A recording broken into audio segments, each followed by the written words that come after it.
All right. This is a sad way to start my first time doing this. I'm not going to lie. I have to also figure out how to send everything to be able to post this online real quick. So if anyone comes in the next 30 seconds or hears this, bear with me, or else I'll be my only watcher or listener. I don't give a crap. Man. Oh, I can hear me. Okay, definitely do that. Wow. Man, what a disappointing game. Straight up. This was sad. It was super, super predictable, but super sad.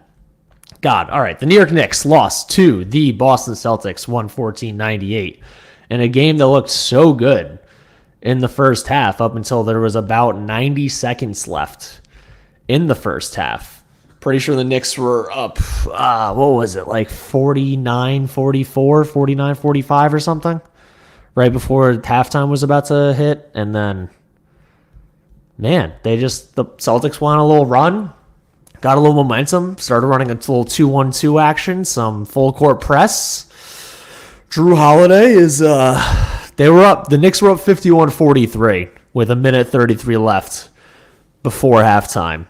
And from 51-43, they went into halftime only up 53-42 with Jalen Brown making a three-pointer at the very end to make it a one-point game going into the half. And you just knew going into the third quarter that it was going to be very sad. It was only a matter of time before the best player on the court, Jayson Tatum, showed everyone he was the best player on the court.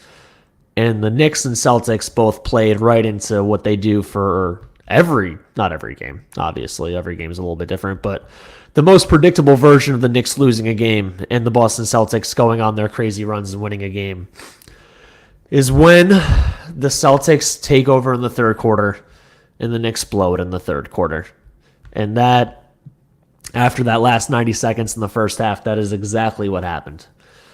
I want to say a couple fun things that happened. Josh Hart threw the ball off of Jrue Holiday once on a pump fake for a three-pointer because he jumped up to shoot. Holiday got in his way, and he was about to get an up and down and then threw it off Holiday's back and didn't actually get an assist. I think it should count as him getting an assist, a self-assist. But so that was really funny and entertaining. Another thing that happened is that we all got to witness Sam Hauser being over a 50% three-point shooter, which very Kyle Korver-esque. And it just, basketball is hard but easy all at the same time to really watch and understand. It's hard to understand defense. Like, there's a lot of different defensive complexes. It's hard to really understand why a guy can take over a guy defensively on a matchup. Like, why does Quentin Grimes shut down some people that, if you ask a casual, he would never be able to shut down? Or Alex Caruso, or I don't know. I always say OG Anunoby, but yeah, why are there guys that are randomly defensive stoppers? Old school Tony Allen. That a lot of guys that are like all-stars, I would say like DeMar DeRozan level players, and then they go up against like really, really good, like top-notch defenders. Why do they suck? Who knows? I don't understand. But Quentin Grimes cannot do that to Jayson Tatum because Quentin Grimes is 6'5", and Jayson Tatum's like 6'8" with a 7-foot wingspan. And once Tatum started getting hot in the second half, this game was really a wrap. God, that third quarter, man. I'm pretty sure the Knicks lost the third quarter, 32-23. That was a sad thing to have to witness in slow motion. The Knicks really dominated the pace in the first half. The over-under going into this game was 220.5, and I'm pretty sure before Barrett was out, it was like 221, 222.5. And going into halftime up 53-52, when again they were up 51-43 with only 90 seconds left. They were really dictating the pace. Randle was doing a good job slowing everything down. Brunson was doing a good job getting into where we got. Deuce, thank you. I do have a perfectly shaven head. Only 24 or 25 hours old. So Yeah, we had a really good pace going in the first half, and the Celtics want to run. They want to get up and down. They want to get in your face. They want to dictate pace. They are the second best team in the league, in my opinion. They're the best team in the East and second best team in the league. And part of being a great team, not an all-time great team, part of being a great team is that you are capable of making the other team do what you want them to do. And that did not happen in the first half. The Knicks were Tibbsing it up. They were getting the offensive boards they want. Let's see. Robinson ended up with only 6 rebounds in the game, and it said 3 offensive rebounds. I'm pretty sure all 3 came in the first half. The games the Knicks have been winning this year, like they ended up with 12 offensive boards in this game. That you, based on how crappy this team generally shoots and what's been happening prior to this, you want that number to closer to like 16 or 17 offensive boards in a game. And so the second half starts. Boston's running a full court off of makes a lot of the time. The Knicks are I'm really amazed they didn't get a single 8-second violation in this game. Really, really amazed because it was close a lot of times. IQ had a terrible shooting game and just not a great game overall. The inconsistency that he does experience at times, he went 1 for 10, just to put it out. He went 1 for 10 from the field, only took 2 threes. He went 1 for 2 from 3 and 4 for 4 from the line. So he kept driving and just looking for fouls, trying to foul bait a little bit, didn't get those calls for the most part. Really rough on his end. Quentin Grimes was great for one single quarter. He was really good. The third quarter was amazing. He went 4 for 6 from the field, 4 for 6 from 3. I'm pretty sure he went 3 for 4 in the third quarter alone, and all of his points were from the 3 because he only got 12 in the game, made 4 threes. There you go. But the Knicks. So RJ Barrett, and for anyone listening that didn't watch the game right now, RJ Barrett did not play. And before I get into that, I want to say thank you to our podcast listeners in Hong Kong and Australia, because for some reason our downloads up in both those countries are going up and up. So shout out to both of you. Super duper random. Just getting some comments rolling in from 2 brothers who are 2 of my best friends. But MJ played with the flu, Kobe played with a torn Achilles, and RJ out with a migraine. Kobe did not play with a torn Achilles. He shot 2 free throws. So, I'm not going to say he's playing with a torn Achilles. And if Aaron Rodgers tries to play with a torn Achilles in a month, that is absolutely so dumb. So absolutely idiotic. I'm not going to get into that, though. Migraines are tough if you ever get them. Imagine getting a migraine and then you're supposed to, like, play in front of, like, 30,000 screaming fans that are basically on top of you, like Rowan Barrett Coliseum style. Like, no shot I want to do that. No way. Good for him calling out on it. Forget it, man. Everyone gets PTO days, right? Want to take a little vacay? Nah, for real. If you have a migraine and you're in the NBA or playing any professional sport, definitely not doing it in football because, I mean, CTE. But I don't want to play in front of an arena that loud with those lights that bright. That sounds absolutely horrendous. Forget that. But yeah, so let's go back to the game. So the Knicks, 114-98. Let's go into the Celtics stats real quick. Jayson Tatum, who going into the game in the last 6 games, averaged over 29 points per game against the Knicks. I'm pretty sure, I'm not looking at this right now, I'm pretty sure he's hovering around 30 points per game or 29 points per game on the year. He ended up with 35, 13 for 23 from the field, 5 for 12 from 3, 4 for 5 from the line. Pretty sure 3 of those threes were in the fourth quarter, and they all felt like daggers. Just, the Celtics really dominated the second half, man. And the thing is, the Knicks dominating the first half is them leading by 1 and mucking the game up and making it slow and look like that. And the Celtics dominating the second half is them taking off and winning the second half by 15 points. Winning the second half by 17 points. So it's really a difference in overall skill set and ability and player levels between the 2 teams. Especially without RJ. Like, if RJ's been our best or second best player so far. Joey, if you click on comments, that goes on the screen. So I can just click on this. I'm dunking on Tatum with COVID. You're probably not dunking on Tatum with COVID because Vin, I've played with you enough times. I'm pretty sure you can't even dunk on a 10-foot hoop. You can only dunk on like a 9.5-foot hoop. You're 6'4", but you can jump over 3 phone books if you're lucky. So probably not. But yeah, so just Tatum dominated the second half. KP, man, watching Kristaps play, I wanna say first and foremost, I love Mitchell Robinson. I think Mitchell Robinson is he's an awesome dude. Forget even basketball. This man is humorous, like super funny, always a good interview to watch. I'm pretty sure if Mitch didn't make it to the NBA and if he wasn't 7 foot, he would probably be writing on SNL. That dude is hilarious. Seriously, so funny. So funny. Like, I love Mitch. Not being able to space the floor literally at all. He vertically spaces the floor. I get it. They never throw him lobs, so that's not true. He's there for offensive rebounds when it comes to offense. He doesn't vertically space the floor against good teams at all. He can space the floor vertically against the Charlotte Hornets of the world, not against the Boston Celtics. I'm sorry. But KP allows so much space. Jrue Holiday being a good three-point shooter. Derek White. The net rating of their starting lineup is, I know it's only 9, they're 8-2, 10 games in now.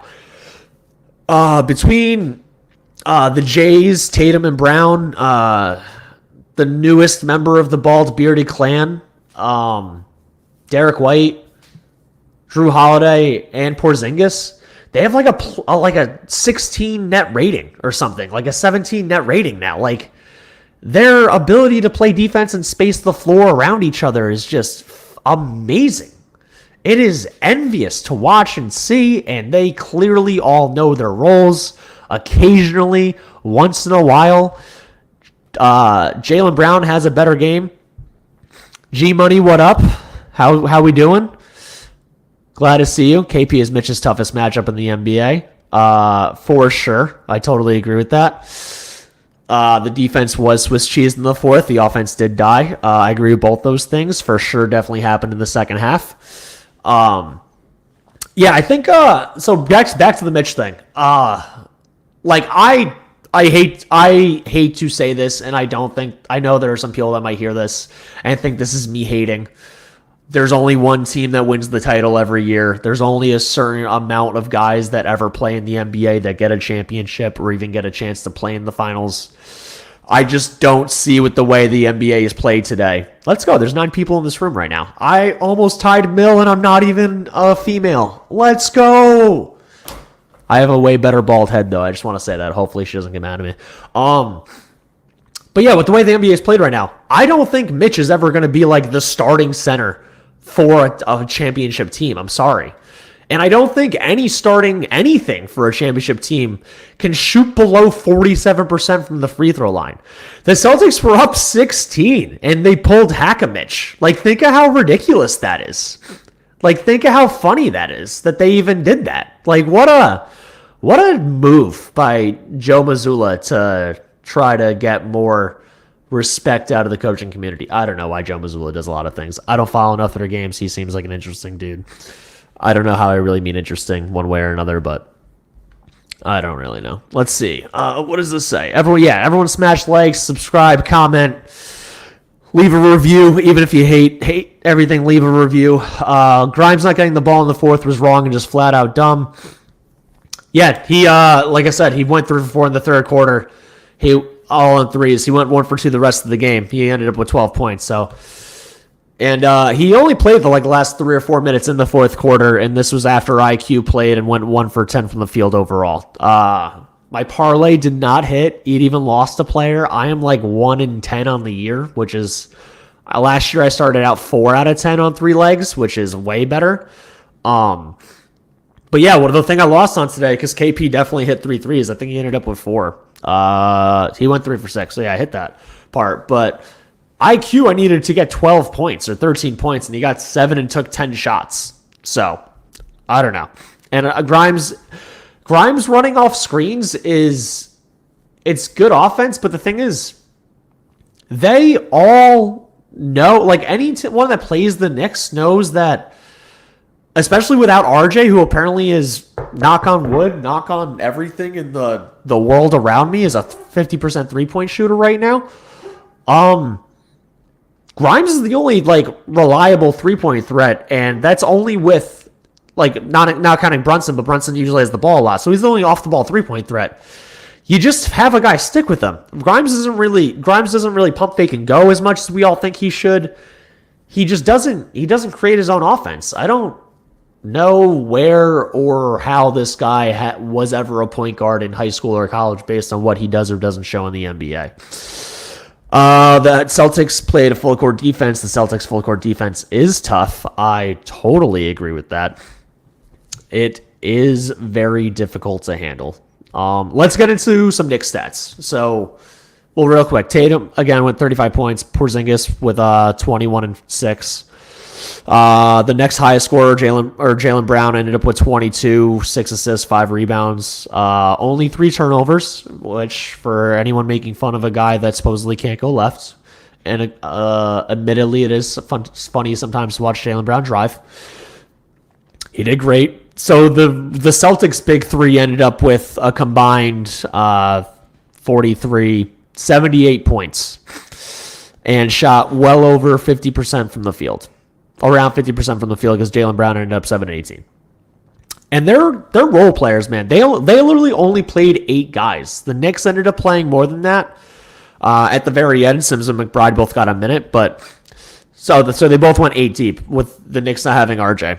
And apparently Shea Brissett didn't even play in this game, and Luke Cornett didn't play in this game, which I know that because I watched the game, but still funny because they've been both getting quite some minutes in the Celtics' prior games. But their bench, Hauser, Horford, and Pritchard, they all just know their roles. Horford is literally just out there as like a cog in the system kind of thing. Only took 2 shots and went 1 for 2 for 2 points, but he got 4 rebounds. And every time the Knicks thought they had a mismatch, right? The word mismatch in and of itself is the idea that you can take the guy that you have one-on-one off the dribble or back him down. Every time Al Horford got switched on IQ or Brunson or anyone else, mostly just those two, because those are the two that would consider it a mismatch, he holds his own, man. He's 6'10", 6'11". He has a great wingspan still. He's 38 years old, but that doesn't stop you being tall or long. He's always in the right position, and he's old man too slow to be crossed up. Straight up. Like, you know how like you ever play with an old guy at the Y or at the Rec or whatever? Like, if you think you're going to cross him up because you're like, this guy can't stay with me, you're better off just making a one cut and go because they are slow. If you're trying to cross them, you're not going to get around them, especially if they're bigger than you. Again, like Brunson and Quickley are 6 foot, 6'1", 6'2", and Al Horford's 6'11" with a 7 foot wingspan. Like, they could do all the crossing up they want. He's still just standing there in front of you. It's absolutely ridiculous to watch. But then their other guy, Pritchard, who is a slightly worse version of what Immanuel Quickley is for the Knicks. Less creativity shooting ability, but he's as good, if not better, as catch and shoot. He's a really tenacious, natty defender.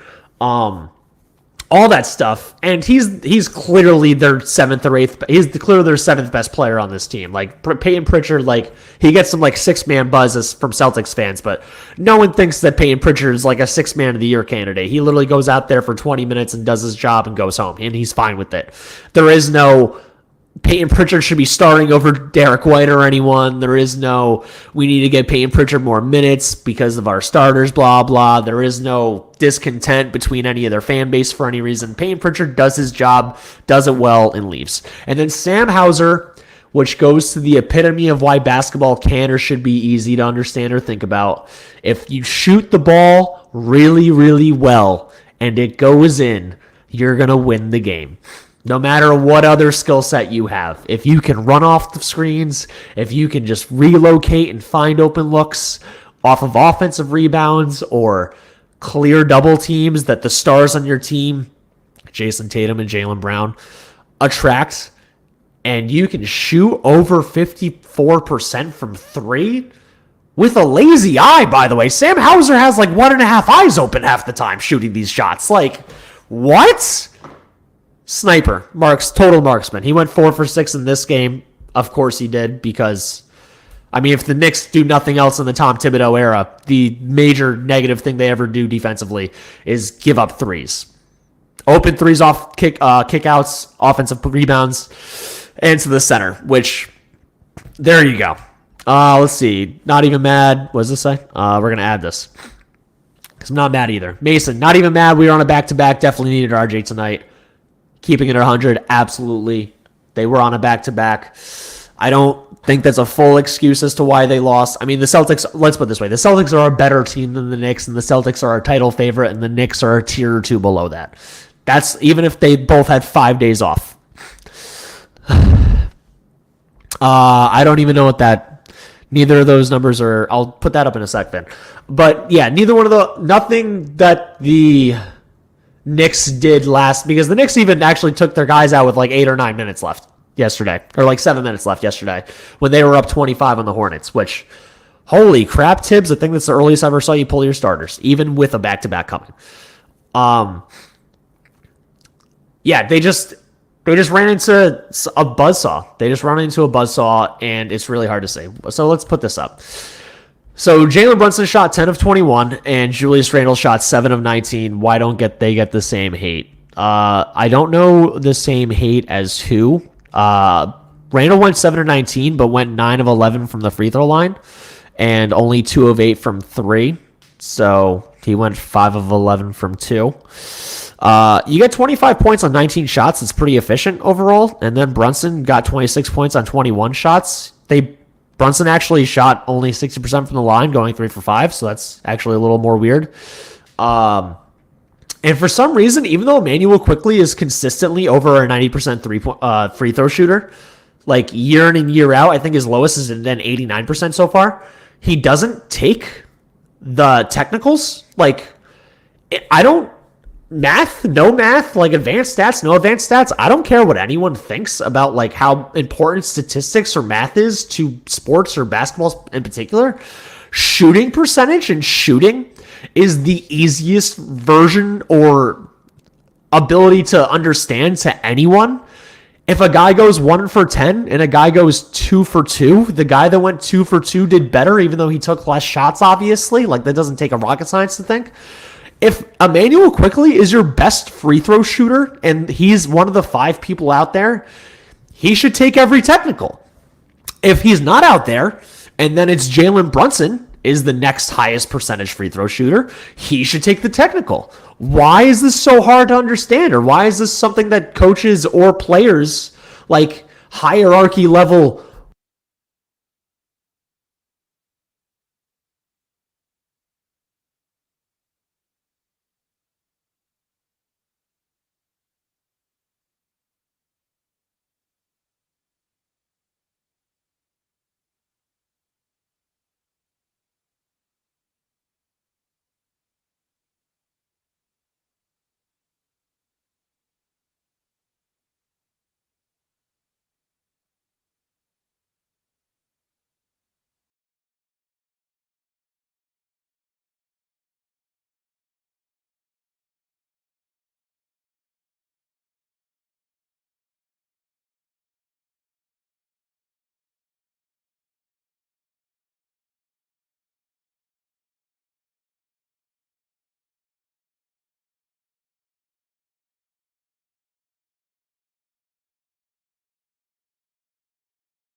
unmute.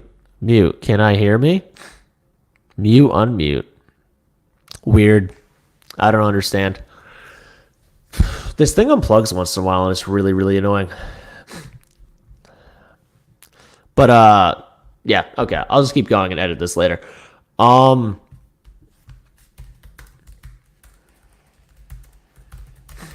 Okay. Word up. Okay. Yeah, back to what I was saying, though. Like, just let your best free throw shooter shoot the free throw. I don't understand why that's ever a hard thing for anyone to understand. There was one play that Julius Randle didn't get back, and I think someone else didn't get back. I forgot who shot the ball. But on a Knicks miss during the third quarter run that Boston started taking over and taking control of the game, Peyton Pritchard just ran to the end of the court, Obi Toppin style, and Tatum just found him wide open because no one on the Knicks got back. It's not on the shooter to get back, by the way. It's on other people. And just no one covered him. And it was like at that moment, the Celtics went up like 9 or 10 or 11 or something. And I'm like, all right, this game's over. We know how this is going to go. Once like something like that happens, like Tibbs gets super furious. The Knicks are like all throwing their hands up like, that's your fault. That's your fault. Like, no, not going to happen. Not a good thing.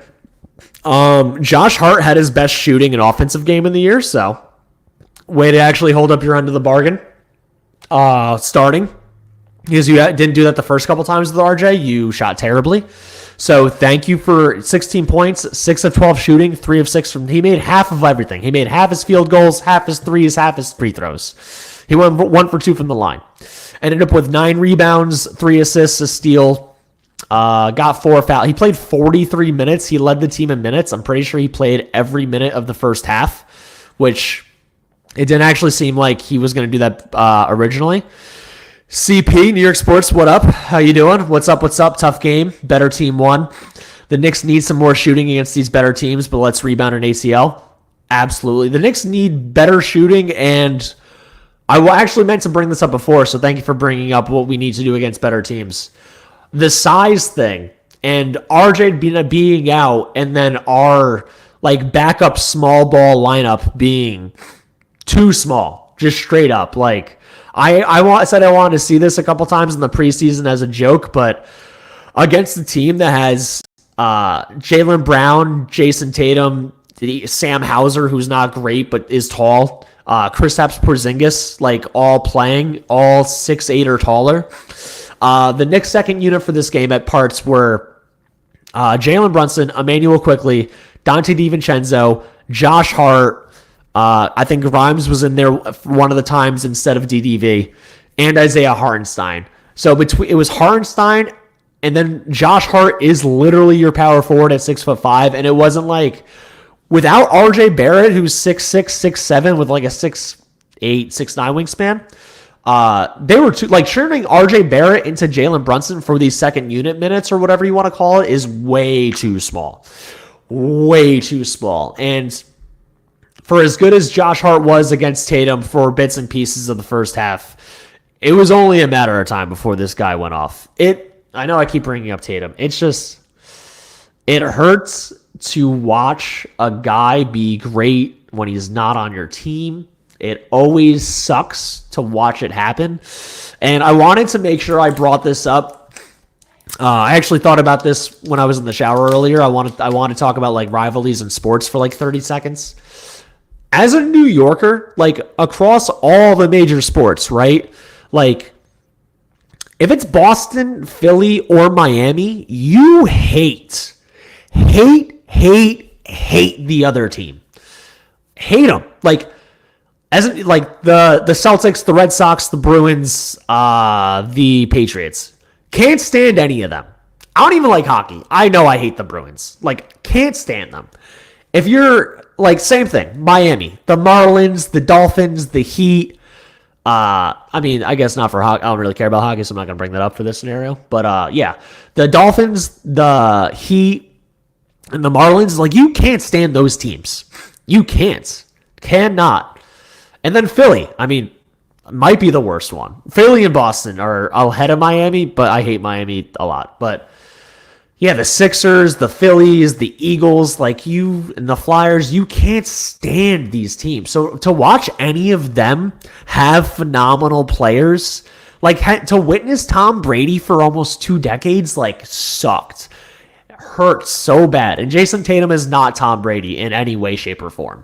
But it sucks to just go up against one of these rival town teams and know they have the best player. And then when Jalen Brown's going off, which I feel like he doesn't go off against the Knicks nearly as often. I feel like it's usually a Tatum show, and now it's been a KP show because of our status against stretch fives.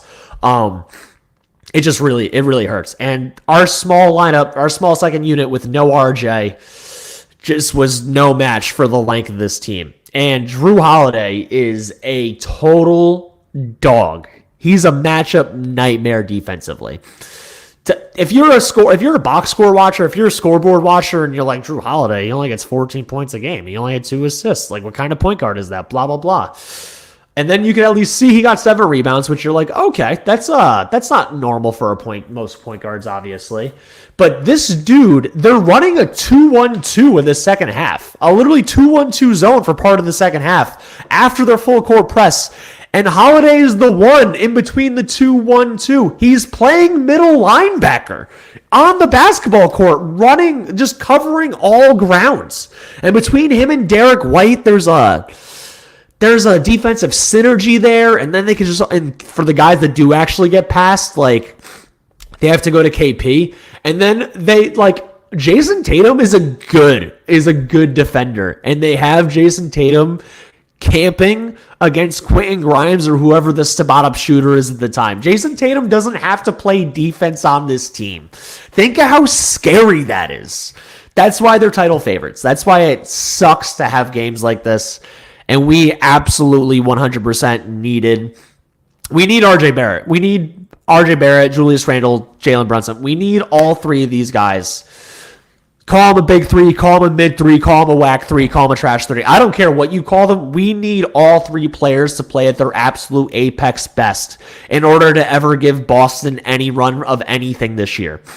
And for one of them to be out, any one of them, I don't care if you hate Randall, I don't care if you hate RJ, I don't care if you think Brunson sucks at D, I don't care what any of your negativity is. In order for us to ever be great or good against this team, you 100% need all 3 guys playing. And because one of them wasn't playing, you do great in the first half, you do what you can, and then just little by little by little, you lose the game. And the second half just goes the way that Joe Mazzulla wants and the Celtics want, and it's a sad time. Do I believe if RJ was active, we would have won? No. I mean, let's put it this way. The line was Celtics by 9.5 regardless. I'm pretty sure they announced that RJ was out, and it went from 9 to 9.5, and it started by Celtics minus 10 last night prior to this. So I don't think RJ makes the Knicks win. I think if they were to win, they were to have a chance to win, then that's what allows them to actually do it and be better. They have a better chance. Your odds go from like maybe 20% to like 10% or 5%. It just makes the job harder. And it was too hard. And especially if Immanuel Quickley is supposed to be your 3rd best offensive player and he shoots 1 for 10 and only gets 1 assist and just can't do anything. That makes it tough. You can't do. You got to do the best way you can with what you got, and the Knicks just didn't do that. Which this team, it's like upper mid. The team, they're not the Celtics. I'm gonna be scared of Miami Heat all year. Even if the Miami Heat got the 8th seed again, I'd be scared of the Heat all year. I know the Bucks are taking a little while to get to where they are trying to get to, obviously with Dame and Giannis, and they have the exact opposite problem. It's amazing how getting rid of Jrue Holiday all of a sudden made all of their defensive problems arise and show that they only have a couple good defensive anchors like Brook Lopez and Giannis when Lopez isn't in. But now they don't have a perimeter point of attack defense, and Jrue Holiday is just so phenomenally good at his job and what he does that it just really goes to show you how important defense is in the NBA and that casuals don't care. Like if you ask 100 people that don't watch basketball day in and day out who's a better player who helps you win a title more, Jrue Holiday or Dame Lillard, you're going to get a lot of Dame Lillard is the answer. The thing is, Jrue Holiday already won a title, and Jrue Holiday actually has shown that has a way better postseason resume than Damian Lillard does. You can watch YouTube highlights, and the guy shoot 3-pointers over Paul George over and over again. Only one guy won the title, and only one guy has like a game-winning alley-oop in a deciding series game. So that is what that is. All right, so we are going to against Atlanta in 2 days. I'm pretty sure that's also on the road again. So going from Boston to the ATL, which not as much as I would say Atlanta is like the next tier down, When it comes to like hating Boston, Miami, and Philly, I would say Atlanta, Indiana.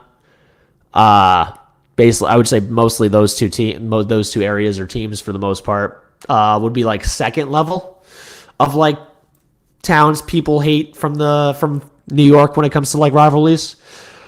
For Atlanta, it's because of the Hawks and the Braves, and for Indiana, it's because of the Pacers mostly more than anything. I don't really think too many people care about the other sports. But yeah, so I don't like Atlanta either. Trae Young is a little B. He sucks against the Knicks over and over and over again, regardless of what that one playoff series said. The guy's like 5-14 against the Knicks in his career, so I totally expect a bounce back win. Do I think RJ would have helped the Knicks beat the Celtics? No. Do I think he would have given them a better chance? Yes. And I think he clearly helps keep the hierarchy of the team in line. Whether anyone thinks that he should get more runner touches than Julius Randle or less, I still think Brunson clears both of them when it comes to like running the offense. Again, should be getting the most shots. And I think RJ and Randle throughout the year are going to show us just like whoever's doing better that game or who has a better matchup, which is a better way to play anyway, instead of being like RJ deserves more touches or Randle deserves more touches. But IQ isn't a third best option. He's not ready to be a third best option. I think IQ one day is going to be on a different team next year. I've said this in the offseason. And I think it's because he's going to want a big bag, and I think he's going to be able to prove that he is a number one or number two option somewhere, and he's not going to be able to do that in New York. And I think what's going to happen is that IQ is going to be like a good stats, mediocre, or bad team guy for a little while. And then when he's like 27, 28, 29 years old, after he gets the high of the bag and then being able to prove like he can average 20 and 10, albeit on like the Spurs or a team that's like still growing and taking losses is okay, versus being like the fourth or fifth best player on a team with like playoff aspirations, he'll settle into his role long-term in the NBA. But RJ is a better fit than Immanuel Quickley is, and therefore it belongs as the second or third best player on the team. And we need him. We need him and Randle because of the size that they offer as the only. They're not even.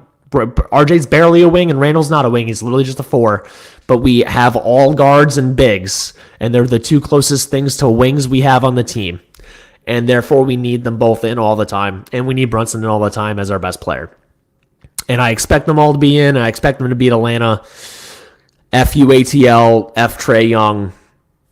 Let's go Knicks. And with that, I am going to get out of here before I start coughing up a lung. So anyone that was here, thank you for tuning in. Sorry my mic went down for a little bit before.